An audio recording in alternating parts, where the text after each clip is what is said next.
नमस्कार दोस्तों, इस वक्त की बेहद बड़ी खबर गुजरात से आ रही है, जहां पर ग्रामीण क्षेत्रों में भारी मतदान से बिगड़ सकता है भारतीय जनता पार्टी का गणित और लग सकता है 2019 के लोकसभा चुनाव में बेहद बड़ा झटका। इसी के साथ दूसरी बड़ी खबर में आपको बताएंगे कि राहुल ने कसा तंज, कहा मीडिया ने अगर मन की बात लिख दी तो मोदी जी डंडे मारेंगे। दोस्तों, अमेठी में गरजे हैं राहुल गांधी, तो हर एक खबर की गहराई में आपको ले जाएंगे। लेकिन उससे पहले अगर आप भी 2019 के चुनाव में परिवर्तन होता देख रहे हैं तो आप अभी इस वीडियो को लाइक कीजिए और इस लाल बटन को दबा के इस चैनल को फ्री में सब्सक्राइब करके इस घंटी को जरूर बजाइए। रुक करते हैं पहली बड़ी खबर की तरफ। ग्रामीण क्षेत्रों में भारी मतदान बिगाड़ सकता है भारतीय जनता पार्टी का गणित। जी हां दोस्तों, आपको बता दें कि प्रधानमंत्री नरेंद्र मोदी के गृह राज्य गुजरात में लोकसभा चुनाव के दौरान ग्रामीण क्षेत्रों में हो रही बम्पर वोटिंग भाजपा के लिए चिंता का सबब बन सकती है। बताया जा रहा है कि मतदान के ज्यादा होने का कारण सत्ता पक्ष के खिलाफ लोगों के बढ़ते नाराजगी को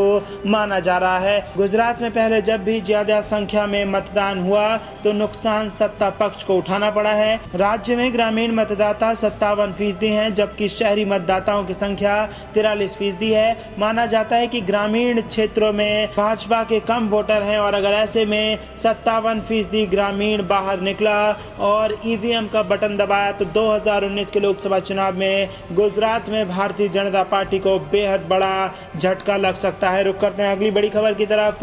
राहुल ने कसा तंज, कहा मीडिया ने अगर मन की बात लिख दी तो मोदी जी मार देंगे डंडे। दरअसल दोस्तों, कांग्रेस अध्यक्ष राहुल गांधी अमेठी से नामांकन करने के बाद सोमवार को अपने लोकसभा क्षेत्र में जमकर प्रचार के लिए पहुंचे। तिलोई में आयोजित जनसभा में कांग्रेस अध्यक्ष राहुल गांधी ने पीएम नरेंद्र मोदी पर हमला बोला। पीएम मोदी के बहाने प्रेस पर निशाना साधते हुए राहुल गांधी ने कहा कि अगर इन्होंने अपने मन की बात कही तो इनको डंडे पड़ेंगे, नरेंद्र मोदी जी मारेंगे। राहुल गांधी ने इस रैली में पीएम मोदी को जीएसटी, नोटबंदी, कर्ज माफी जैसे कई मुद्दे पर जमकर घेरा। सोमवार को रैली को अमेठी में प्रचार करने पहुंचे राहुल गांधी ने कहा कि पहले नारा हुआ करता था अच्छे दिन आएंगे, देखिए अब नया नारा आ गया है, चौकीदार चोर है। इस नारे पर प्रेस वाले भी हंस रहे थे। इस नारे पर प्रेस वालों को हंसते देख राहुल गांधी ने कहा कि देखो इनको भी हंसी आ रही है। राहुल गांधी ने कहा कि मैं आपको बताता हूँ कि इनको हंसी क्यों आ रही है। अगर इन्होंने अपने मन की बात कर दी तो इनको डंडे पड़ेंगे, मोदी जी मारेंगे, क्योंकि इनको पूरे दिन नरेंद्र मोदी की बात कैमरे से लेनी पड़ती है, इसीलिए इनको हंसी आ रही है। राहुल गांधी ने आगे कहा कि घबराइए मत, 2019 के चुनाव के बाद आपको जो लिखना होगा आप लिखिएगा, हमारे खिलाफ भी लिखना हो तो लिख लेना। राहुल गांधी ने ऐलान किया कि कांग्रेस की सरकार बनने पर कर्ज न चुकाने पर किसानों को जेल नहीं भेजा जाएगा। अमेठी की जनता से वादा किया, मोदी सरकार ने आपसे जितना छीना उससे दोगुना आपको लौटाया जाएगा। फूड पार्क में 100 उद्योग लगाने का वादा, 5 करोड़ परिवार को हर वर्ष 72,000 रुपए देंगे। राहुल गांधी ने कहा कि मोदी ने देश के 15 लोगों को करोड़ों रुपए दिए हैं, हम गरीबों को न्याय देंगे। नरेंद्र मोदी ने गब्बर टैक्स लगाया, आपके जेब से पैसा निकाला और उन चोरों के हाथ दे दिया। जैसे ही आपने माल खरीदना बंद किया, हिंदुस्तान की फैक्ट्री ने माल बनाना बंद कर दिया, इससे बेरोजगारी बढ़ गई। आप मुझे जानते हो कि मैं झूठ नहीं बोलता। मैं अमेठी, रायबरेली व हिंदुस्तान की जनता से कहना चाहता हूं कि 22 लाख नौकरियां खाली पड़े हैं, 1 साल में इन नौकरियों को भर दूंगा। 10 लाख युवाओं को पंचायत में नौकरी दी जा सकती है। तो दोस्तों, यहाँ पर बेहद बड़ी खबर निकल के आ रही है। अमेठी में राहुल गांधी जमकर गरजे और मीडिया पर उन्होंने कहा कि अगर मीडिया अपने मन की बात लिख दे तो पीएम मोदी इनको डंडे मारेंगे। और इसी के साथ उन्होंने बड़े वादे करते हुए कहा कि अगर हम सरकार में आए तो मीडिया को भी आजादी होगी, वो जो चाहे लिख ले और अमेठी की जनता से जो पीएम मोदी ने छीना है उसका दुगना अमेठी की जनता को वो लौटाएंगे। रुक करते हैं अगली बड़ी खबर की तरफ। असम में गरजे सचिन पायलट, प्रधानमंत्री मोदी और मुख्यमंत्री सोनोवाल पर यहाँ पर उठाए सवाल। दरअसल दोस्तों, राजस्थान के डिप्टी सीएम सचिन पायलट ने असम में कांग्रेस प्रत्याशियों के पक्ष में चुनाव प्रचार किया।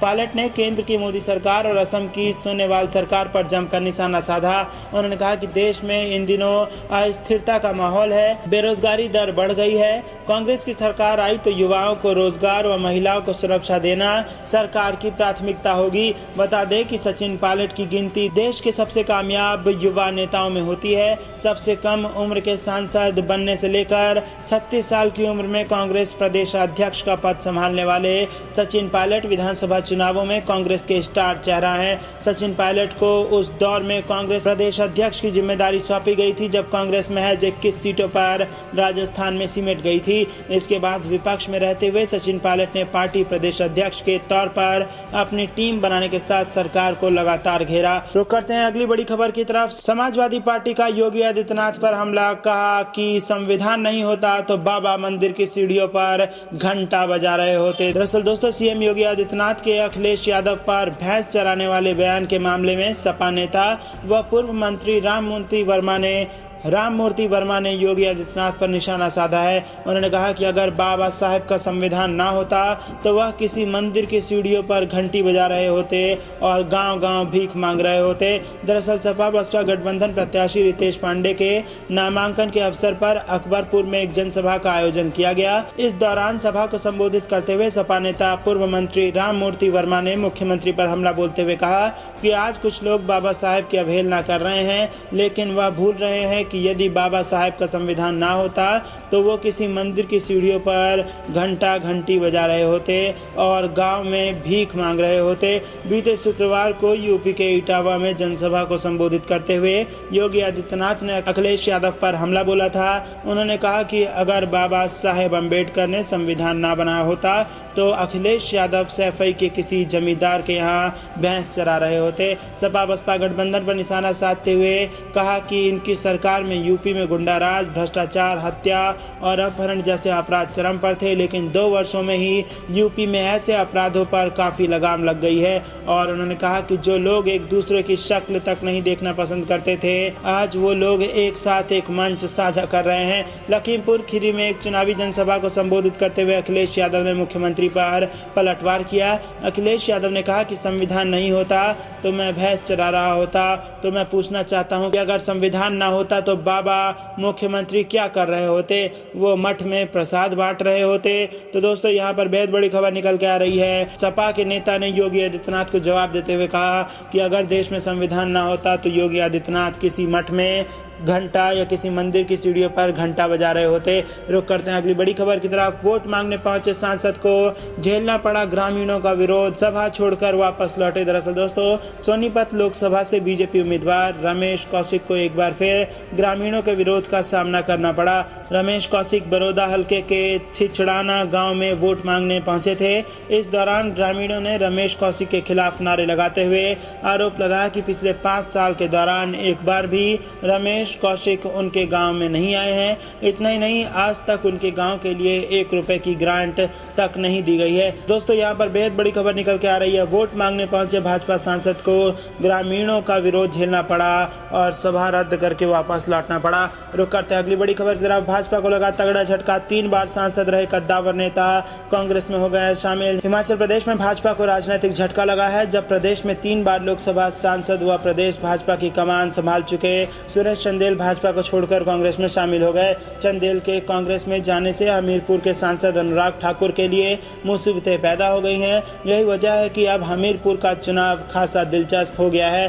चंदेल का इस कदर कांग्रेस में जाना धूमल परिवार और अनुराग ठाकुर के लिए नुकसानदेह रहेगा, बल्कि यह केंद्रीय मंत्री जगत प्रकाश नड्डा के लिए भी झटका है। चंदेल नड्डा के ही चुनाव क्षेत्र से आते हैं। सोमवार को नई दिल्ली में सुरेश चंदेल ने अपने बेटे के साथ राहुल गांधी व पार्टी प्रभारी रजनी पाटिल और उत्तर प्रदेश कांग्रेस अध्यक्ष कुलदीप राठौर की मौजूदगी में कांग्रेस में शामिल हुए। भाजपा छोड़ कांग्रेस में शामिल होने वाले पंडित सुखराम के बाद ये दूसरे बड़े नेता हैं। चंदेल के कांग्रेस में जाने से हिमाचल प्रदेश को अच्छा खासा नुकसान भारतीय जनता पार्टी को हिमाचल प्रदेश में हो सकता है। इससे पहले चंदेल हमीरपुर से कांग्रेस टिकट पाने के लिए प्रयास कर रहे थे, लेकिन उनके बजाय रामलाल ठाकुर को कांग्रेस ने मैदान में उतारा तो लगा था कि अब शायद ही चंदेल कांग्रेस ज्वाइन करेंगे, लेकिन विपरीत इसके उन्होंने कांग्रेस का दामन थामकर अनुराग ठाकुर के लिए मुश्किल हालात पैदा कर दिए हैं। चंदेल का हमीरपुर संसदीय चुनाव क्षेत्र में अच्छा खासा प्रभाव रहा है। हिमाचल प्रदेश के अध्यक्ष और हमीरपुर से 3 बार सांसद रहे और 1998 से 2000 तक प्रदेश भाजपा के अध्यक्ष भी रहे हैं। उनका इलाके के राजपूत वोटरों में अच्छा खासा जनाधार है। यही वजह है कि पिछले अरसे से यह कोशिश की जा रही थी कि चुनाव के दौरान चंदेल कांग्रेस में ना जाएं। तो दोस्तों, ये थी दिन भर की कुछ बेहद जरूरी और बड़ी खबरें। अंत तक बने रहने के लिए आप सभी का बहुत बहुत धन्यवाद। आप देख रहे थे आपका अपना चैनल द धक्कम पे न्यूज। जय हिंद, जय भारत। और दोस्तों, आपके लिए एक और बड़ी सूचना, आप हमें कमेंट करके जरूर बताइए कि आप अपने इस चैनल धक्कम पे न्यूज में कौन से नए सुधार चाहते हैं, ताकि उसी प्रकार का सुधार करके हम खबरों को और बेहतर करके आप तक पेश करें, ताकि बिना रुकावट और जल्दी से जल्दी आप तक आपके लिए जितनी भी ज़रूरी खबरें हैं वो बिना रुकावट के पहुंच सकें। और दोस्तों, घंटी बजाइएगा तो जैसे ही हम डालेंगे वैसे ही वो खबर आप तक पहुंच भी जाएगी। धन्यवाद।